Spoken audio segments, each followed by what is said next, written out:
오늘은 이제 새로운 또 월요일이 됐습니다. 여러분들 어떻게 주말은 잘 보내셨나요? 오늘은 나의 모국어는 침묵이라는 작품을 같이 보도록 하겠습니다. 우리가 이제 지난 시간에는 여러분들 음, 넌 바보다까지 다 마무리했죠. 마무리했고 그다음에 우리가 이제 역설에 대해서 이야기를 해보자라고 해서 역설에 대해서 이야기까지 한번 해봤습니다. 오늘은 나의 모국어는 침묵이라는 수필을 볼 건데 여러분들 미리 읽어보세요. 지금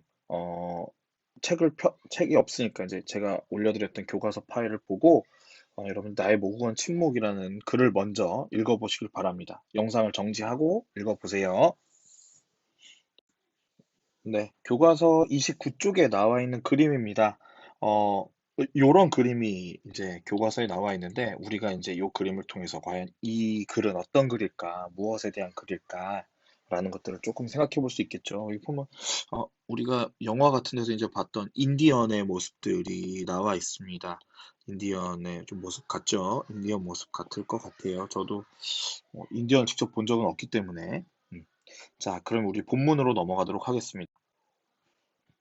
자, 여기부터 보세요.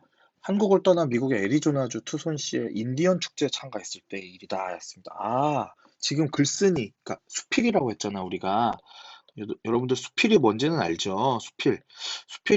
수필은 글쓴이가 자신의 경험을 토대로 자기의 어떤 생각 같은 것들을 쓰는 글입니다. 그러니까 굉장히 뭐랄까, 어떻게 보면 굉장히 개인적인 글일 수도 있어. 또 그렇지 않을 수도 있고요. 자, 그래서 일단은 글쓴이의 경험을 바탕으로 쓴 내용이다. 어떤 경험? 인디언 축제에 참가했을 때 일이다라고 했으니까, 이 사람은 아마도 인디언과 만났을 때의 어떤 경험을 바탕으로 쓴 거구나. 라는 것들을 알아두시면 될 것 같습니다. 인디언 천막 안에는 인디언 노인들과 흥미있는 대화를 주고받으리라 기대했습니다. 나는 어떤 기대를 했냐면, 인디언들과 이제 막 이야기를 많이 나눌 것을 기대했던 거죠. 그런데 나는 뜻밖의 일을 경험했다. 이렇게 나옵니다. 아주 뜻밖의 일을 경험했다. 뜻밖의 일이라는 것은 뭘까? 우리가 좀 생각해 봐야겠습니다. 천막 안으로 들어가 그들과 마주 앉자마자 나는 내 소개를 하기 시작했다. 나는 작가고 인디언 세계 무척 관심이 많고 잘 부탁한다. 철학과 역사 많이 알고 있다. 이런 것들을 은근히 얘기했대. 그런데 그들은 어땠냐면 아무런 반응을 보이지 않습니다. 그냥 앉아 있죠. 천막마다 그런 식이었다. 천막마다 그런 식이었다는 얘기는 어떤 식이었다는 얘기야. 다 요러했다는 거죠. 내가 아무리 막 설명을 하고 이래도 특별히 나한테 관심을 갖지 않았다라는 겁니다. 아마도 그들이 나를 불청객으로 여기는 모양이라고 생각했다. 이거 무슨 얘기야? 이 누가 생각한 거야? 자기 생각이야. 축제에 참석한 잘난 체 하는 이방인의 침입을 부정타는 일로 여길 법했다. 이건 누구의 생각이야? 이건 글쓴이 생각이야. 나의 생각인 거죠. 내가 이렇게 생각한 거야. 그치? 추측이야, 추측. 나의 추측. 결국 별다른 대화들도 못 나누고 천막마다 들어가느라 허리만 뻐근했다 했습니다. 여기까지가 이제 여러분들 여기까지가 어떤 내용이냐면 여기가 이제 뭐 우리가 처음, 중간, 끝 이렇게 나누잖아요. 여기까지가 이제 처음 부분입니다. 처음 부분이야. 여기까지가 처음 부분이고 여기서는 결국 무슨 얘기야? 인디언 축제에 갔어. 인디언 축제 갔는데 인디언들하고 대화를 했어, 못했어? 대화를 못했다. 이런 내용이 나와 있습니다. 여기서부터 이제 중간이겠죠. 훗날에야 나는 그것이 인디언 부족들의 전통인 것을 알았다. 뒤에 와서 그것이 인디언 부족의 전통인 것을 알았대. 대화를 시작하기 전에 한동안 침묵으로 상대방을 느끼는 것. 이게 뭐라는 얘기야? 인디언들의 전통이라는 거죠. 그러면 내가 원래 나는 저 사람들이 날 싫어해서 그렇구나라고 생각했었는데 알고 봤더니 뭐라는 얘기야? 날 싫어해서가 아니라 그게 인디언들의 전통이라는 걸 알게 된 거죠. 자기 앞에 있는 존재를 가장 잘 느끼는 방법은 말을 통한 것이 아니라 침묵을 통한 것임을 그들은 깨닫고 있었다라고 했죠. 그러니까 지금 인디언들은 어떤 거야? 의사소통을 하는 데 있어서 가장 좋은 방법이 뭐라고 생각한 겁니까? 가장 좋은 방법은 침묵이라고 생각한 거야. 그쵸? 침묵이라고 생각한 것이다. 라고 했습니다. 어, 그 후 이제 미국에서 돌아와 나는 누군가를 만날 때마다 인디언들 흉내를 냈습니다. 그러니까 상대방의 존재를 느낀다고 입을 다물고 5분이고 10분이고 앉아 있었어. 그러니까 어떤 흉내? 인디언들 흉내를 뭘 낸 거야? 침묵하는 거, 입 다물고 그냥 앉아 있는 거. 그 결과 아주 괴팍하고 거만한 사람이라는 평을 듣게 됐다. 침묵은 흉내가 아니라 존재의 평화로움에서 저절로 나온 것임을 미처 몰랐다라고 했습니다. 그러니까 보세요. 사람을 만났어. 근데 입을 꾹 다물고 5분이고 10분이고 그냥 앉아 있어. 그러면 이런 평가를 받았다는 거죠. 아우, 되게 괴팍하고 거만한 사람이야. 그래서 여기 이걸 통해서 깨달은 게 뭐라는 거야? 아, 침묵은 흉내가 아니라 존재의 평화로움에서 저절로 나오는 것이구나라는 것을 깨달았다는 거죠. 이게 깨달은 거야. 자, 그러면 우리 이제 글쓴이가 경험을 했던 일이 두 가지가 있었습니다. 첫 번째 경험은 어떤 거야? 어떤 경험? 인디언들의 침묵을 경험한 거야. 침묵을 경험한 게 첫 번째 경험이었죠. 이걸 통해서 뭘 깨달았어? 아, 침묵이라는 게 되게 좋은 의사소통 방법이구나를 깨달았어. 근데 두 번째 경험은 어떤 경험이야? 그래서 내가 어떻게 했어? 실천해봤어, 침묵을. 실천을 했는데 또 이거는 어떤 결과를 갖고 왔어? 아, 사람들은 나를 이상한 사람으로 보는구나라는 결과가 나타난 거죠. 그래서 깨달은 게 뭐라는 거야? 아, 침묵은 흉내가 아니라 존재의 평화로움에서 저절로 나오는 것이구나라는 것을 깨달았다는 거죠. 알겠죠? 어쨌거나 인디언들과 만난 내게 새로운 경험이었다. 그들은 땅을 사랑하고 벌레들이 날개치는 소리를 사랑하고 뭘 사랑했다. 그 세계에 이끌려서 나는 계속 그 인디언들 근처에 많이 돌아다녔다. 몇 번의 여행을 인디언들과 함께하면서 나는 그들에게서 두 개의 인디언식 이름을 얻었다 했습니다. 인디언식 이름. 음. 그 중에 하나가 너무 많이 말해. 맞다. 인디언식 이름이 너무 많이 말해.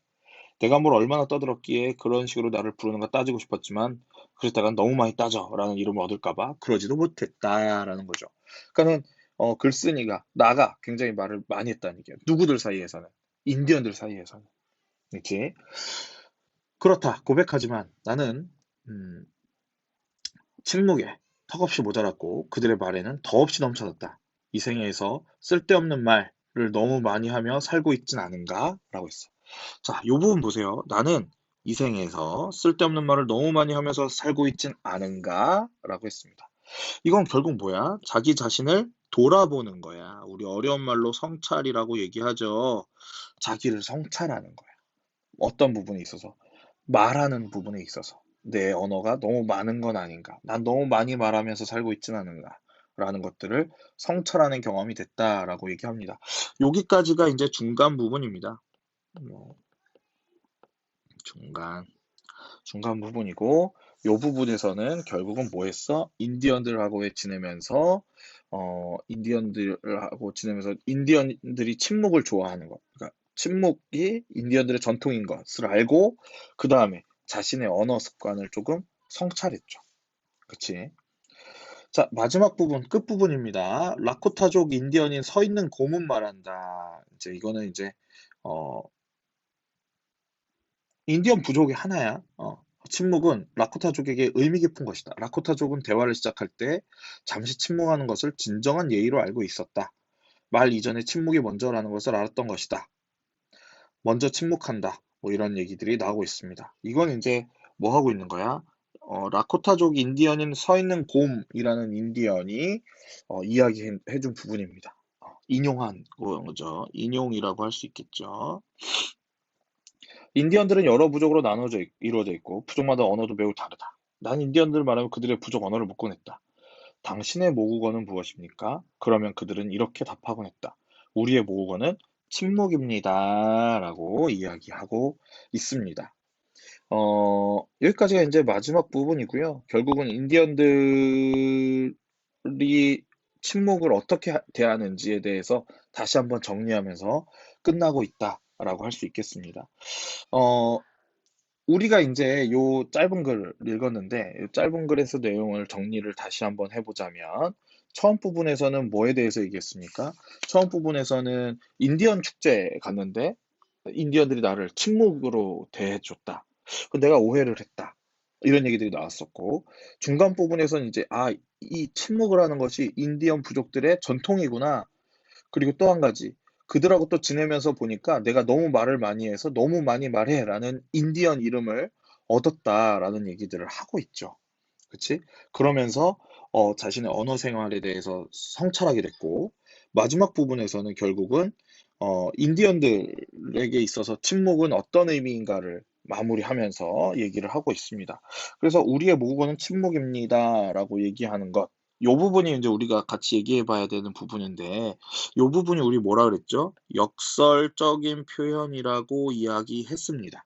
역설적인 표현. 어떤 의미를 담고 있니? 말하는 것보다, 말보다, 말하는 것보다 뭐가 더, 침묵이 상대방을 느낄 수 있다, 이런 거죠. 요런 거죠. 그치? 그래서 인디언들은 침묵이 중요하다라고 얘기한다는 거다. 이렇게 정리해 보시면 될 것 같습니다. 이 작품의 특징 몇 가지만 정리를 해보겠습니다. 이 작품 아까 얘기했듯이 갈래는 수필입니다. 수필이고요. 수필이다 보니까 성격이 아무래도 고백적, 자기 고백적, 자기가 고백하는 거, 그리고 중간에 또 자기의 언어 생활을 성찰해보죠. 성찰적이라고도 얘기하고, 그 다음에 제목 자체가 또 역설적이다라고 할 수 있겠습니다. 이렇게 성격을 갖고 있다라고 할 수 있겠고, 이 작품의 특징이라고 한다면 첫 번째는 이런 겁니다. 자신의 체험에서 얻은 생각을 독백체 형식으로 표현했다. 그러니까 체험을 근거로 해서 자신의 체험을 근거로 해서 어떻게 썼냐면 어떤 자신의 생각, 자신의 깨달음을 독백, 혼자 말하는 것처럼 독백체의 어투로 표현했다. 표현했다라고 정리해 볼 수 있겠고요. 두 번째는 굉장히 뭐랄까 친근한 말투, 친근한 말투로 독자에게 좀 자신의 생각하고 느낌을 전달하고 있죠. 생각과 느낌을 전달하고 있습니다. 또 한 가지는 가장 중요한 특성이라고 할 수 있겠죠. 역설적 표현이 나타난다는 겁니다. 역설 표현이 나타나면서 어떤 이제 인디언에게 있어서 침묵이 굉장히 중요한 것이다라는 것을 이야기하고 있다. 이렇게 정리할 수 있겠습니다. 오늘은 여기까지 하고 다음 시간에는 이제 요 나의 모국어는 침묵이라는 작품에 대한 학습 정리, 학습 활동을 진행하도록 하겠습니다. 수고하셨습니다.